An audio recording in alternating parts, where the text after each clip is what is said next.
नमस्कार, मेरा नाम ज्ञानेश्वर है और आपने देखना शुरू किया लाइव सिटी। मेरे साथ दिल्ली से जुड़ रहे हैं देश के जाने माने सीनियर जर्नलिस्ट अजीत द्विवेदी जी। कई दिनों के बाद आज हम लोग संवाद कर रहे हैं। कुछ पारिवारिक कारण थे, कुछ उलझने थी, जिसमें व्यस्तता थी और इस बीच कई घटनाक्रम बिहार में ही नहीं देश में।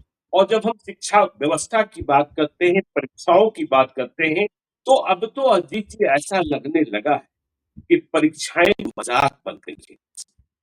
चाहे भर्ती की परीक्षा हो, चाहे प्रतियोगिता की परीक्षा हो, सुचिता नाम की चीज ही गायब हो गई और परेशान सिर्फ छात्र और अभ्यर्थी हो रहे हैं।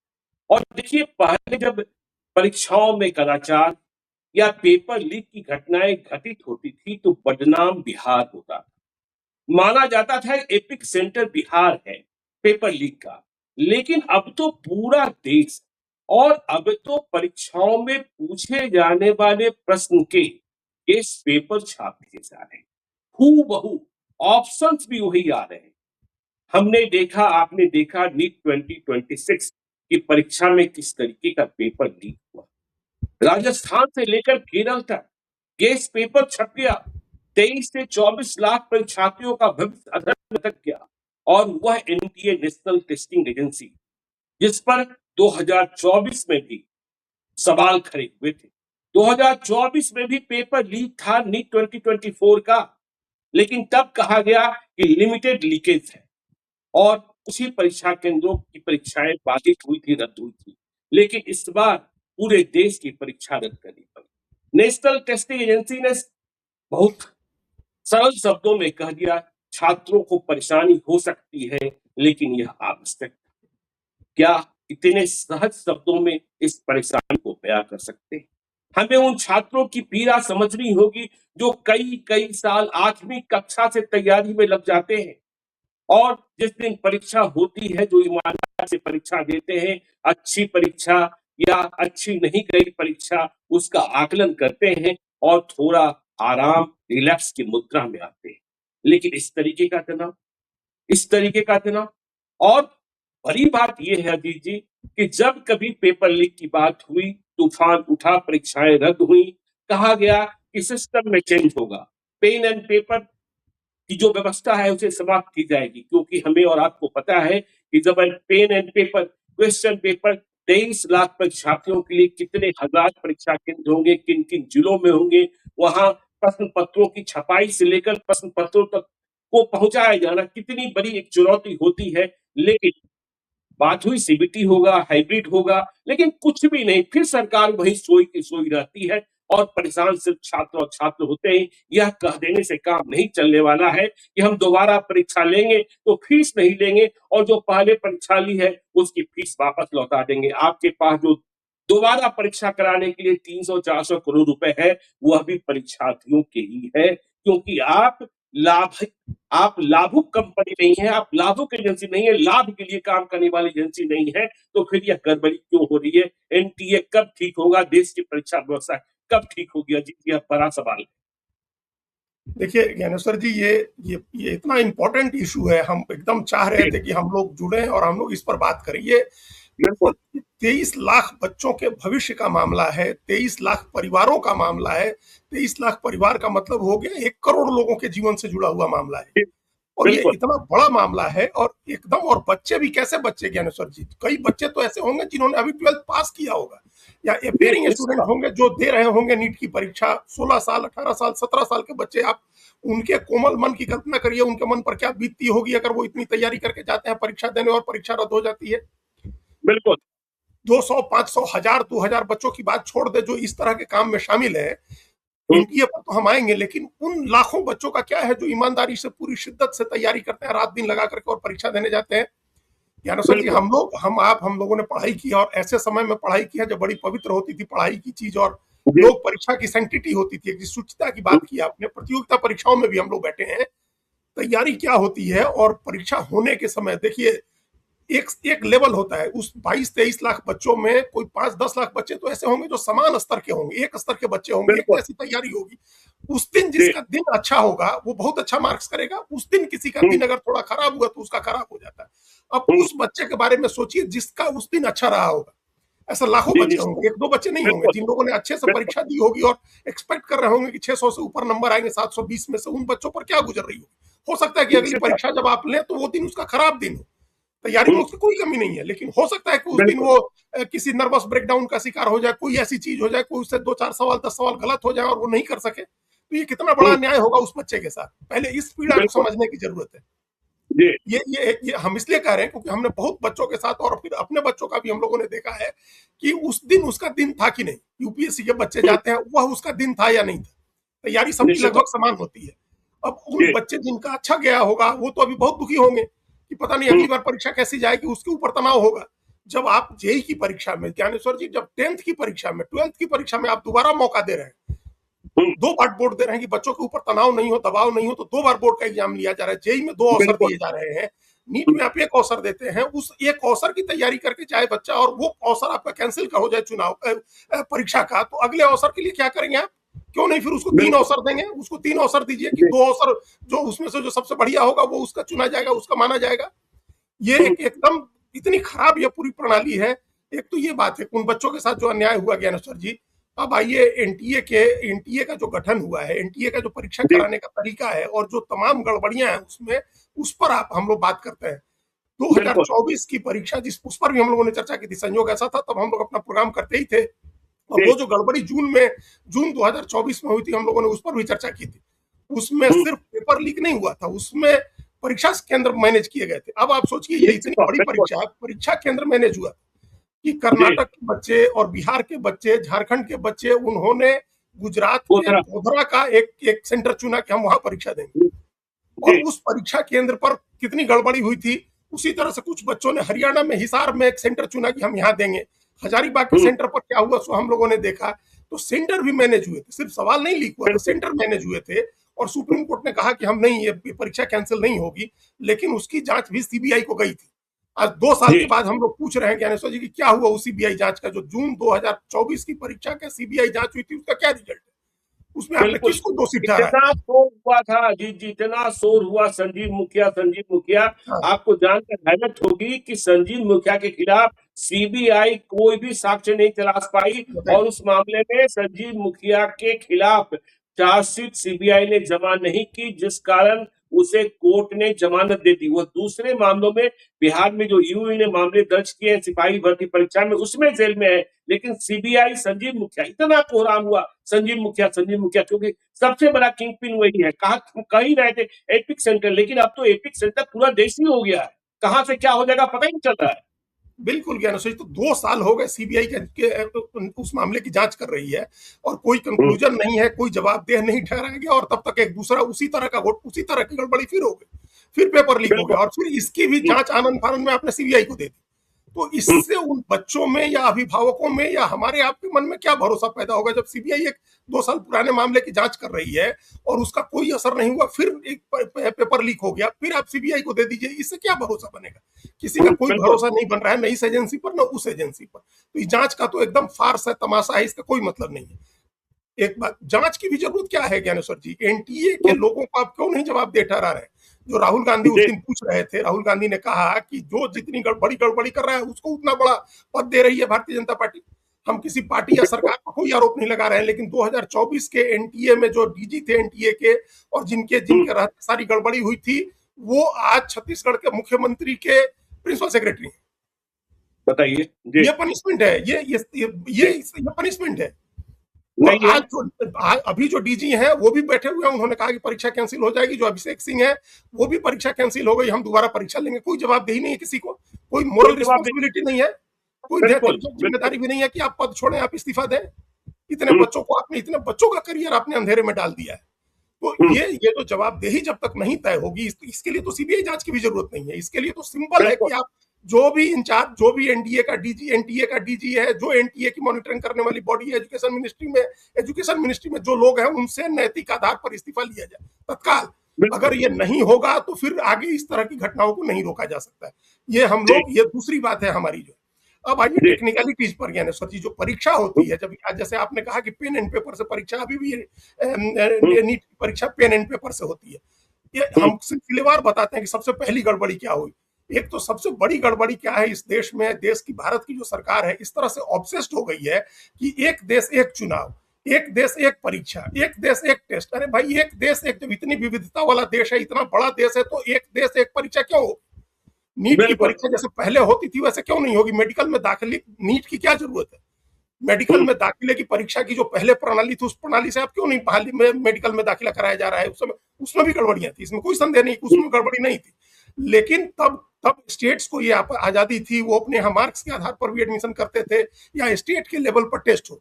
मान लीजिए स्टेट के लेवल पर जब आप टेस्ट करेंगे तो एक तो जो 23 लाख बच्चे हैं वो हर स्टेट का एक मोटे तौर पर 1 लाख, कहीं 1.5 लाख, कहीं 50,000, कहीं 25,000 बच्चों की परीक्षा करानी होगी।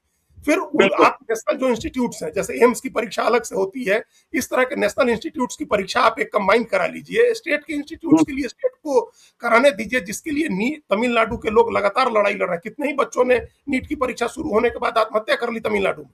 तो आप ये तो अननेसेसरी बच्चों के ऊपर जो दबाव हो, और आपके ऊपर भी दबाव है कि एक देश एक परीक्षा कराएंगे, 23 लाख, 24 लाख, 25 लाख ये संख्या बढ़ती जाएगी, तो आपके पास सुविधा नहीं है। अब देखिए कैसे हाथ खड़े कर दिए एनटीए ने कि हम एक पारी में 1.5 लाख बच्चों की परीक्षा ले सकते हैं। तो एक पारी में जब आप 1.5 लाख बच्चों की परीक्षा लेंगे तो 23 लाख बच्चों की परीक्षा करने के लिए आपको 14-15 पारी में परीक्षा करानी पड़ेगी। 15 पाली में, 16 पाली में अगर आप परीक्षा कराएंगे तो आपको 16 सेट क्वेश्चन पेपर सेट करना होगा, 16 अलग अलग, और सब 16 अलग अलग जब आप क्वेश्चन पेपर सेट करेंगे तो हर क्वेश्चन पेपर की जटिलता का स्तर एक जैसा नहीं होगा, डिफिकल्टी का लेवल एक जैसा नहीं होगा। किसी में पेपर थोड़े हल्के हैं, किसी में पेपर थोड़ा भारी है, तो इसके लिए आप नॉर्मलाइजेशन करते हैं। तो जब मार्क्स का नॉर्मलाइजेशन होगा तो उसमें अलग तरह की गड़बड़ियां होती हैं, इतनी गड़बड़ियां होती हैं कि कल्पना नहीं की जा सकती है मार्क्स का नॉर्मलाइजेशन। फिर आप बच्चों के साथ वो भी एक तरह का अन्याय होता है। तो आपके पास इंफ्रास्ट्रक्चर ऐसा है कि आप एक पारी में 1.5 लाख बच्चों की परीक्षा ले सकते हैं, तो फिर इतना बड़ा परीक्षा आयोजन करने का, और नॉर्मलाइजेशन की अलग प्रॉब्लम है, क्वेश्चन पेपर सेट करने की अलग समस्या है, और 15 सेट क्वेश्चन पेपर होगा तो लीक होने की संभावनाएं और ज्यादा होंगी। तो इतना बड़ा एक्सरसाइज अपनी बड़ी क्यों करनी है आपको? क्यों आपको नीट करानी है परीक्षा? पहला सवाल तो मेरा बेसिक यही है ज्ञानेश्वर जी, क्यों आप चाहते हैं कि तमिलनाडु का कोई बच्चा या आंध्र प्रदेश का कोई बच्चा आएगा क्या बिहार में डॉक्टर बन के इलाज करने? जी जब नहीं आएगा, उसको आना ही नहीं है। बिहार के किसी बच्चे को, चंपारण के किसी बच्चे को आप वहां तेलंगाना के किसी जिले में भेजेंगे, वो काहे के लिए जाएगा? मजबूरी होगी, चला जाएगा। बिहार के लोग तो कहीं जाते हैं, लेकिन उधर के लोग नहीं जाएंगे। भाषा की समस्या है, क्षेत्र की समस्या है, 10 तरह की समस्या है। हर क्षेत्र में आप अपना, और डॉक्टर तो जितना लोकल हो उतना अच्छा है। बिहार के इलाके में, भोजपुरी इलाके का व्यक्ति मगही इलाके में और मैथिली इलाके में चला जाए तो भाषा समझने में परेशानी होगी, गाँव की महिलाएं जो भाषा बोलेंगी। तो जब इतनी समस्या है तो फिर आप देश भर की परीक्षा एक साथ कराने का एक आपने तंत्र बना लिया। उस तंत्र के लिए आपने एक सिस्टम नहीं बनाया। ये एक और बात समझिए ज्ञानेश्वर जी, जो एनटीए है इस एकदम एडहॉक बॉडी टाइप से काम करता है, इसका कोई काडर नहीं है। यूपीएससी कोई परीक्षा कराती है तो यूपीएससी का अपना काडर है। यूपीएससी की जब तो आपका कोई काडर नहीं, अलग अलग मिनिस्ट्री से आपने 10, 20, 25 अधिकारी लिया करके रख दिए, और वो अधिकारी क्या करते हैं, सारी चीजें आउटसोर्स करते हैं। क्वेश्चन पेपर आउटसोर्स होकर के सेट हो रहा है, क्वेश्चन पेपर आउटसोर्स होकर छप रहा है, और एजेंसी हायर किया हुआ है जो आउटसोर्स एजेंसी है जो परीक्षा कंडक्ट कराएगी। खबरें आई थी कि ऑटो में रख के और क्वेश्चन पेपर ले जाया जा रहा है। तो ऐसे में आप कैसे परीक्षा की शुचिता सुनिश्चित करेंगे? ऐसी एडहॉक बॉडी, जब एडहॉक बॉडी होती है तो जवाबदेही नहीं होती है किसी की। जो जिस डिपार्टमेंट से आया है वो ट्रांसफर होकर अपने उस डिपार्टमेंट में चला जाएगा, फिर अपना काम करता रहेगा। कोई जवाबदेही तो बनी नहीं इसकी। अपनी इमारत नहीं है, किराए की इमारत में आप ऑफिस चला रहे हैं, तो इस तरह की बॉडी बनाने की क्या जरूरत है हड़बड़ी में? पहले आप एक सिस्टम बनाते। यूपीएससी की परीक्षा में तो सवाल नहीं लीक होते हैं, तो एक तो इस बात का ध्यान रखना चाहिए। अब एक और सीबीएसई के पेपर नहीं, अच्छा सीबीएसई के पेपर क्यों नहीं लीक होते? नहीं लीक होते हैं। बिहार स्कूल एग्जामिनेशन बोर्ड के पेपर क्यों नहीं लीक होते हैं? उसी पर हम आ रहे थे ज्ञानेश्वर जी। हम कल सुने सरकार के विद्वान लोगों ने, जो जानकार विशेषज्ञ हैं, सरकार के लोग हैं, एनटीए से जुड़े हुए हैं, परीक्षा कराने वाली दूसरी एजेंसियों से, वो कहते हैं कि हाई स्टेक एग्जामिनेशन है इसलिए क्वेश्चन पेपर लीक होता है। तो ये हाई स्टेक एग्जामिनेशन क्यों है? ये हाई स्टेक एग्जामिनेशन इसलिए है क्योंकि मेडिकल की पढ़ाई आपने इतनी महंगी कर दी है कि 1 करोड़ रुपया, 1.5 करोड़ रुपया 4 साल की पढ़ाई की फी है कॉलेजेस में ज्ञानेश्वर जी। तो लोगों को अब इतना हाई स्टेक हो गया। अब इससे लोगों को आसान लगता है कि 5 लाख 10 लाख रुपया दे करके कहीं से क्वेश्चन आउट होता है तो आउट कराओ। ये हाई स्टेक आप खुद ही मान रहे हैं, सरकार खुद ही मान रही है कि हाई स्टेक का एग्जाम है, तो आप इसको हाई स्टेक मत करिए, आप फी रेगुलेट करिए। आप पढ़ाई को कमाई का धंधा मत बनने दीजिए। या तो अपने इंस्टीट्यूट बढ़ाइए, भारत सरकार अपने इंस्टीट्यूट बढ़ाए, उसमें लोगों को दाखिला दे, या प्राइवेट यूनिवर्सिटी, प्राइवेट इंस्टीट्यूट के फी को रेगुलेट करे। जब हाई जी स्टेक नहीं रह जाएगा, अगर ये हाई स्टेक नहीं रह जाएगा तो अपने आप क्वेश्चन पेपर लीक होना बंद हो जाएगा ज्ञानेश्वर जी। वो जिसकी बात हम लोग कर रहे थे सीबीएसई की या बिहार बोर्ड की, उसमें हाई स्टेक नहीं है। बच्चे जी ऐसा नहीं है कि बच्चा पास नहीं करेगा तो मतलब 95% या 99% नहीं लाएगा तो पढ़ाने में उसको 50 लाख या 1 करोड़ रुपए का खर्च आना है। वो हाई स्टेक एग्जाम नहीं है। तो जहां हाई स्टेक एग्जाम नहीं है वहां कम लीक होता है, जहां हम्म, हाई स्टेक एग्जाम है वहां क्या क्वेश्चन पेपर लीक होने का खतरा ज्यादा रहता है। अब हाई स्टेक एग्जामिनेशन नहीं रहे, इसके इसका एक सबसे आसान तरीका है कि आप जेई वाला तरीका अपना लीजिए। बिल्कुल इंजीनियरिंग में दाखिले के लिए जो परीक्षा होती है जेई मेंस की, उसमें क्वालिफाइंग मार्क्स होता है और उसके बाद जिन बच्चों को आईआईटी में दाखिला लेना होता है उनको जेई एडवांस हम्म, की परीक्षा देनी होती है। तो जी 23 आईआईटी है, उसके लिए जेई एडवांस होता है, और जेई एडवांस की परीक्षा कोई ना कोई आईआईटी रोटेशन के बेस पर कंडक्ट करता है। कभी आईआईटी बिल्कुल कानपुर, कभी आईआईटी मद्रास, कभी आईआईटी बॉम्बे, ये लोग करते हम्म, हैं एडवांस की परीक्षा। जेई मेंस की परीक्षा तो हो गई जिसमें 12-14 लाख 15 लाख 16 लाख बच्चे होते हैं। एडवांस की परीक्षा होती है, कम बच्चे होते हैं और कोई ना कोई आईआईटी उसको कंडक्ट कराता है। तो जी जो नीट है वो हाईएस्ट एक एग्जाम है, इसको हाईएस्ट एक से कम करने का एक तरीका ये है कि आप कह दीजिए कि जो प्रीमियम इंस्टीट्यूट्स हैं, देश के जो बड़े इंस्टीट्यूट हैं, सरकारी हो या प्राइवेट भी हो, उनके लिए नीट एडवांस की परीक्षा भी होगी। और नीट एडवांस की बिल्कुल परीक्षा वो प्राइवेट वो इंस्टीट्यूट कंडक्ट करेगा। मान लीजिए किसी समय आपने जिम्मा दे दिया कि भाई सफदरजंग हॉस्पिटल वाला करेंगे, या कभी एम कैसे कराया जाएगा, कभी पीजीआई चंडीगढ़, कभी पीजीआई लखनऊ, या जो इस तरह का प्रीमियम इंस्टीट्यूट है वो कंडक्ट करेगा एडवांस की परीक्षा। तो आप बिल्कुल देखिएगा कि अपने आप इसमें जैसे ही हाई स्टेक आप स्टेक घटाएंगे इसका, वैसे ही लीक होने की संभावना कम हो जाएगी। तो एक तो जी स्टेक घटा, इसमें पहला एक तो हमारा एक है ज्ञानेश्वर जी की ऐसे नहीं रुक सकता है। मतलब आप कुछ भी कर लीजिए, अगर 25 लाख बच्चों की परीक्षा एक साथ होगी, मेडिकल की पढ़ाई इतनी ही महंगी होगी, ऑल इंडिया एग्जाम होगा, तो कभी इसमें हो सकता है कि किसी एक साल नहीं रिलीज हो, नहीं लीक हो, जी या लीक हो तो हम्म, लोगों को पता नहीं चले। अब 2025 में नहीं लीक हुआ, कौन जानता है कि लीक हुआ कि नहीं लीक हुआ। बिल्कुल बिल्कुल हम राजस्थान के एक सेंटर, एक डिस्ट्रिक्ट की का रिपोर्ट देख रहे थे ज्ञानेश्वर जी। हर साल वहां क्वालिफाई हम्म, करने वाले बच्चों का एवरेज जो है देश के एवरेज से 6 गुना ज्यादा होता है। तो कैसे जी होता है, सीकर की बात लोग कर रहे हैं, सीकर में 6 गुना ज्यादा बच्चे कैसे पास करते हैं, 600 प्लस हम्म, मार्क्स जो है वो सबसे ज्यादा वहीं के बच्चों को कैसे आते हैं। और नहीं, इसी में देखिए ना जो पकड़े गए हैं, जिन पर निशान है, जिन पर संदेह है, उनके परिवार के 4 लड़कियों ने पिछली बार की परीक्षा में नीट कंप्लीट कर लिया था। तो हाँ, उन्हीं के पास फिर से पेपर आया है। इसका मतलब कहीं ना कहीं तो वो माफिया से पहले से हुआ है और उनका किसी पार्टी से भी संबंध है। खैर पार्टी से बिल्कुल। कोई लेना देना नहीं है, हम लोग पेपर लीक की बात कर रहे हैं। लेकिन कहाँ झुंझुनू, कहाँ केरल, फिर कहाँ हरियाणा, कैसे कैसे गुरुग्राम, कैसे ये पूरा पूरा नेक्सस पूरे देश में फैला हुआ है ना। हाँ, तो वही कह रहे हैं। तो पिछली बार हल्ला नहीं हुआ तो जरूरी नहीं है कि नहीं लीक हुआ हो, पिछली बार भी हो सकता है लीक बिल्कुल हुआ हो, बात खुली नहीं। बिल्कुल यही है हम्म, ना कि बात नहीं खुली। ये हम तो अब हम्म, तो परीक्षा के उस पर, अब इस पर यकीन ही नहीं किया जा सकता है इस स्केल पर आप एग्जाम करेंगे। हम्म, तो एक तो सबसे पहले डिसेंट्रलाइज करिए एग्जाम को, स्टेट के इंस्टीट्यूट्स के लिए स्टेट को ऑथराइज करिए कि वो अपने एडमिशन लें, सेंट्रल इंस्टीट्यूट के लिए कंबाइंड अलग से करें। नीट को 2 हिस्सों में बांटे, जो हायर प्रीमियम इंस्टीट्यूट्स में एडमिशन के लिए आप एडवांस की परीक्षा की व्यवस्था करें वो अलग से हो, और वो परीक्षा कोई ना कोई बड़ा मेडिकल कॉलेज कंडक्ट कराए। इस तरह की व्यवस्था, एक तो जब तक डिसेंट्रलाइज नहीं करेंगे, जब तक स्टेक्स कम नहीं करेंगे, स्टेक्स कम हम्म, करने का मतलब आप फी रेगुलेट कराइए, परीक्षा इतनी महंगी रहेगी और हर साल पढ़ाई की कीमत बढ़ती जाएगी, तो फिर लोगों को एक प्रेरणा रहेगा क्लिक कराने का, लोग इसमें बिल्कुल पैसा ज्यादा देंगे। आप किसी को जेई की पेपर खरीदने के लिए कहिए कि 10 लाख रुपया कोई मांगे तो 1 रुपया एक आदमी नहीं आएगा देने के लिए, जेई मेंस का हम्म, पेपर 10 लाख रुपया देके। लेकिन नीट का पेपर कहिए 30 लाख 50 लाख 1 करोड़ 2 करोड़ रुपया देने को लोग तैयार हो जाते हैं। तो ये हम्म। इसलिए होता है क्योंकि स्टेक हाई है। तो स्टेक कम करिए, उसका डिसेंट्रलाइज करिए।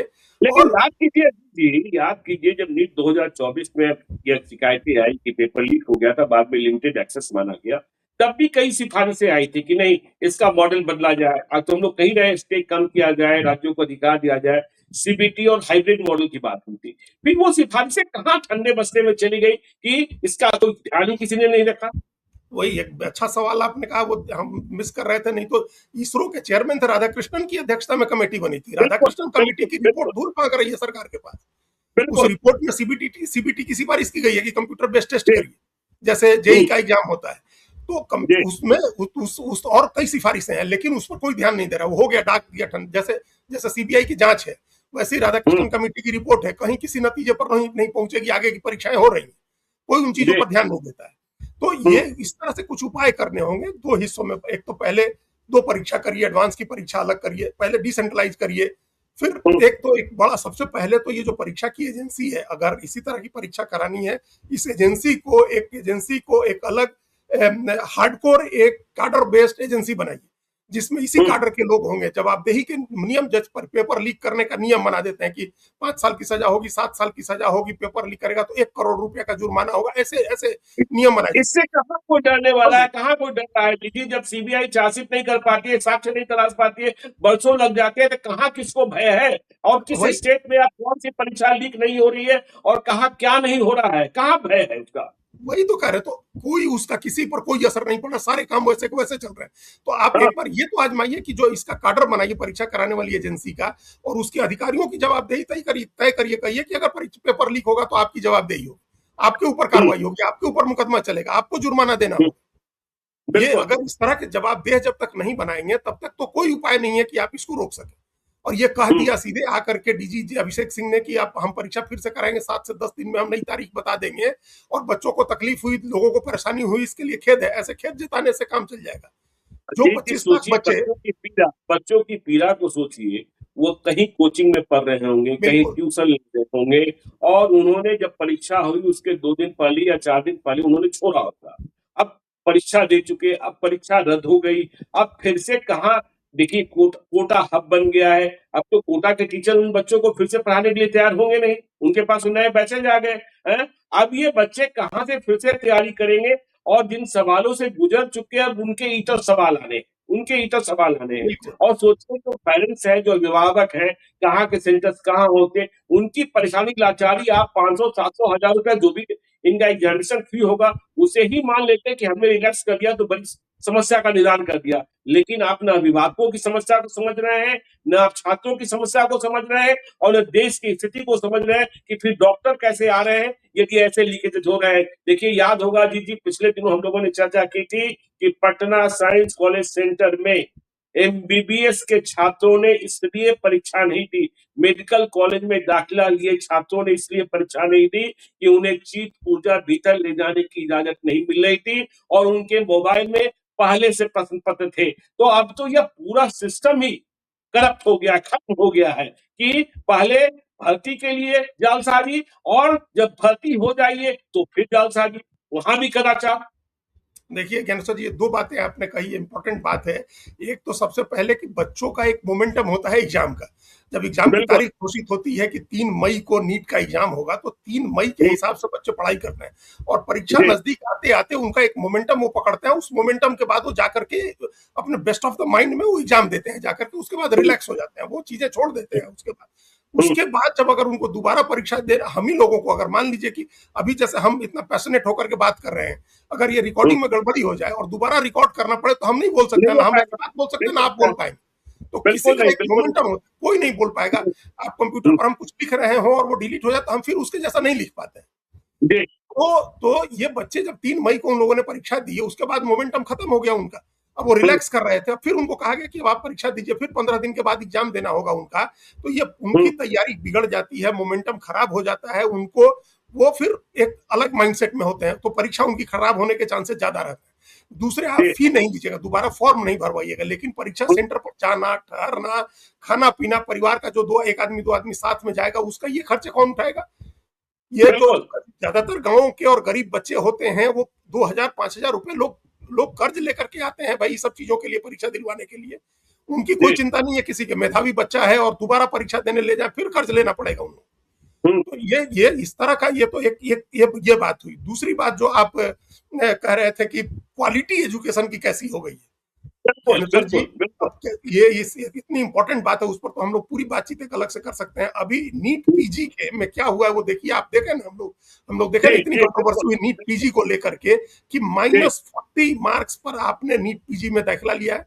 4 नंबर के, जिसको 4 नंबर आया हुआ है टोटल परीक्षा में, 4 नंबर, वो पीजी कर रहा है ऑर्थोपेडिक्स में जाकर के, ही हरियाणा के मेडिकल कॉलेज की रिपोर्ट थी वो।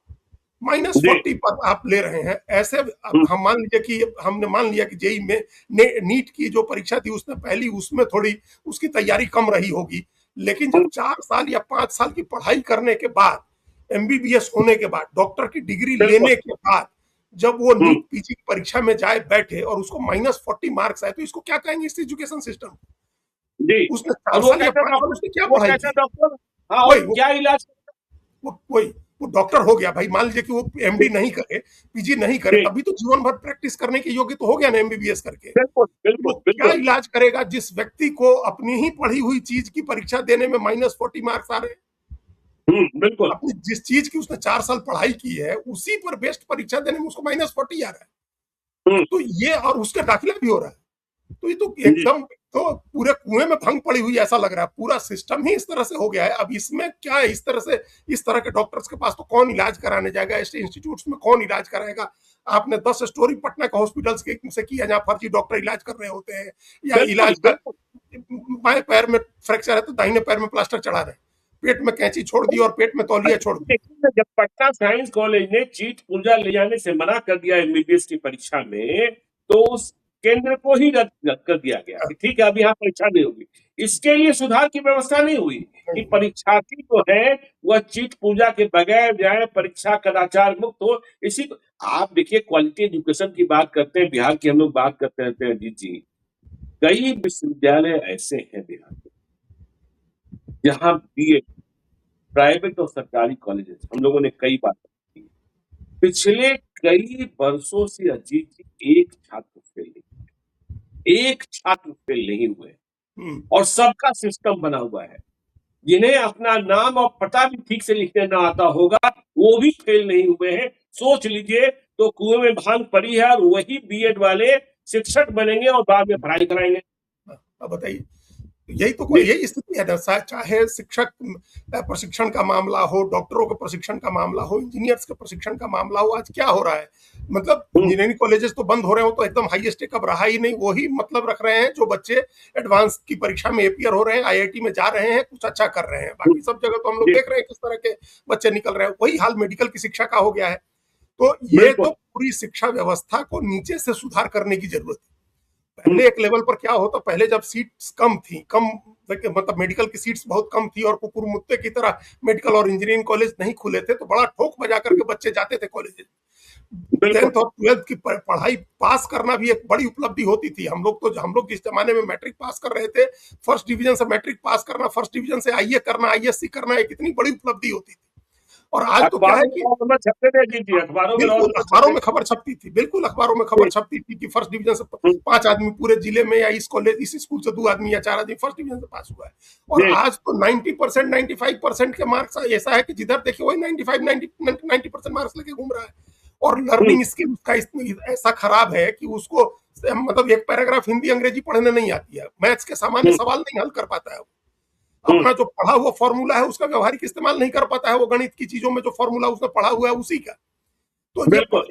शिक्षा का स्तर इतना खराब हो गया है। लेकिन हम लोग मान रहे थे कि अनुसार जी की तकनीकी शिक्षा के मामले में कुछ ना कुछ ध्यान रखा जाएगा, लेकिन आप हम्म, तकनीकी शिक्षा की स्थिति बल्कि अब ज्यादा खराब हो गई।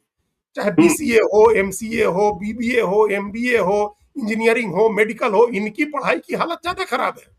इनकी बीबीए, बीसीए, एमसीए तो डिग्री आप जहां से कहिए बिहार में आपको हम दिला देंगे अजीत हाँ, जी। बस कुछ हजार रुपयों की बात है, बस कुछ हजार रुपयों की बात है। और यदि आप बेट करने की स्थिति में है, तो मुख्यमंत्री जो बिहार में चलता है स्टूडेंट क्रेडिट कार्ड, उसका पैसा लीजिए, उसी से पढ़ाई कीजिए और डिग्री लीजिए। कॉलेज जाने की जरूरत नहीं, परीक्षा देने की जरूरत नहीं, सब कुछ ऐसे ही है, सब कुछ हाँ। तो ऐसे ही है। तो ये अल्टीमेटली तो देश खोखला हो रहा है ना, इसे देश खोखला हाँ, हो रहा है।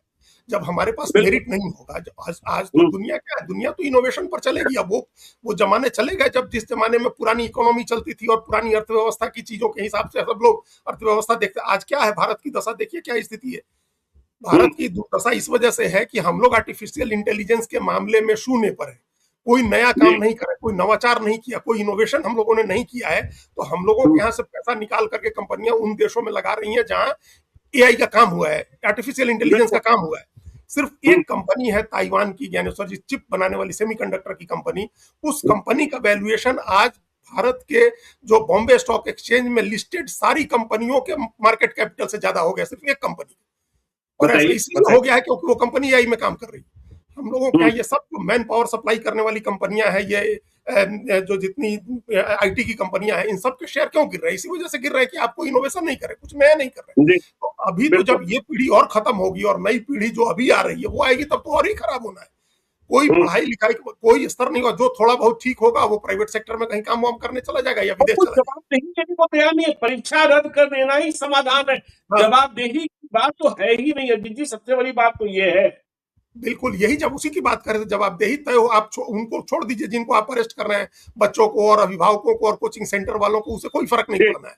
जब हुँ, तक आप एनटीए के लोगों की जिम्मेदारी नहीं ठहराएंगे, जिस सेंटर से जहां से चोरी हुआ है, जहां से आपने प्रिंटिंग प्रेस में काम करवाया, वहां जिसने क्वेश्चन पेपर सेट किया है, उसकी जब तक उसकी जवाबदेही तय नहीं होगी, उसकी गिरफ्तारी नहीं होगी, उसको सजा नहीं होगी, उसका निलंबन नहीं होगा, तब तक कुछ नहीं हो सकता। तब तक ये कतई इन लोगों के मन में कोई भय नहीं आना है। ये हुँ, होगा, क्या करेंगे ज्यादा से ज्यादा, हम आए हुए हैं, फला स्टेट के अधिकारी हैं या फला डिपार्टमेंट के, उस डिपार्टमेंट में चले जाएंगे। तो इसकी बिल्कुल। क्या जिम्मेदारी बनती है? और इतना हाई स्टेक एग्जाम है मेडिकल का कि एक आध हुँ, जगह भी काम हो गया, थोड़ा सा भी हाथ लग गया तो लाखों करोड़ों के बारे न्यारे हो गए, फिर अपना होता रहे जो होना है सो। तो ये तो भाई पहले इसको हाईएस्ट 4-5 सुधार जो हम लोगों ने कहे, एक तो हुँ, एनटीए को या तो उसको जिम्मेदार ठहराइए, और जिम्मेदार ठहराने के बावजूद आप डिसेंट्रलाइज करिए, स्टेट के इंस्टीट्यूट्स के लिए स्टेट्स में एग्जाम्स कराइए। एनटीए और इसके एग्जामिनेशन कराने वालों की जिम्मेदारी जवाबदेही तय करे, सख्त कानून उनके ऊपर लागू करिए, दूसरे लोगों बिल्कुल। पर उनके ऊपर लागू हुँ, करिए। फिर इसकी हाई स्टेक जो है, इसका स्टेक कम करिए, इसमें आप हुँ, फी कम करिए, फी रेगुलेट कराइए, नॉर्मलाइज करिए एजुकेशन को। एक 2 एग्जाम होने का, जो एडवांस का एग्जाम होने का, वो तरीका अपनाइए। कई बिल्कुल। उपाय आजमाने होंगे, किसी एक उपाय से नहीं होगा। सीबीटी करिए, किसी एक उपाय से नहीं होगा ज्ञानेश्वर जी। जब जी, तक मल्टी प्रोंग्ड आइडिया लेकर के आप नहीं आएंगे, अप्रोच लेकर के नहीं आएंगे, तब तक नहीं होगा। जब आप स्टेट स्पेसिफिक करना शुरू करेंगे, तो फिर भी ये है ना कि मान लीजिए कि राजस्थान में लीक हुआ, तो राजस्थान का हुँ, पेपर, राजस्थान का एग्जाम कैंसिल हो जाएगा। बाकी देश के बच्चों को तो बिल्कुल। सफर नहीं करना होगा ना, देश भर के बच्चों जी, को। तो आप जी, इसको डिसेंट्रलाइज करिए, एक देश एक परीक्षा का जो ऑब्सेशन है उसको छोड़िए, और इनको जिम्मेदार ठहराइए एनटीए वालों को। और जो सख्त कानून बनाए, जीरो टॉलरेंस का रहे हैं, जीरो एरर का रहे हैं। हुँ, जीरो हुँ, एरर से अगर जीरो एरर नहीं हुई तो 100% एरर हो गया। आप कहते बिल्कुल। थे कि एनटीए जीरो एरर पर काम कर रहा है, तो जीरो एरर नहीं है, हुँ, 100% एरर हो गया, तो इसकी सजा किसको मिलेगी? बच्चों को मिलेगी। बिल्कुल, 23 तो लाख मिल बच्चों, गई उनके बिल्कुल, अभिभावकों को मिले, आपको मिलनी चाहिए ना। आप कह रहे थे कि जीरो एरर, बिल्कुल। 100% जी, एरर हो गया, तो आपको सजा मिलनी चाहिए। आप एक बार सजा दे करके देखिए इन अधिकारियों को, ज्ञानेश्वर जी, सारी चीजें ठीक हो जाएंगी। एक बार सैक करके चलिए देखिए, ऊपर से नीचे तक, बिल्कुल। मिनिस्टर हो, स्टेट मिनिस्टर हो, सेक्रेटरी हो, डीजी हो, जो है सबको एक बार सस्पेंड करके आप देखिए, और देखिए कैसे चीजें ठीक होती हैं।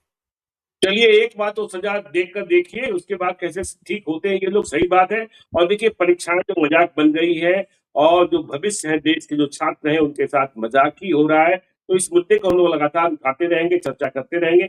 आप देखते रहिए लाइव क्लिप को। यदि अब तक आपने हमारे यूट्यूब चैनल लाइव क्लिप को सब्सक्राइब नहीं किया है, तो ज़रूर कर लीजिएगा और इस वीडियो को आप फेसबुक पेज के माध्यम से पेज को लाइक कीजिएगा। एंड द नेक्स्ट पर भी हमें फॉलो कीजिए। धन्यवाद।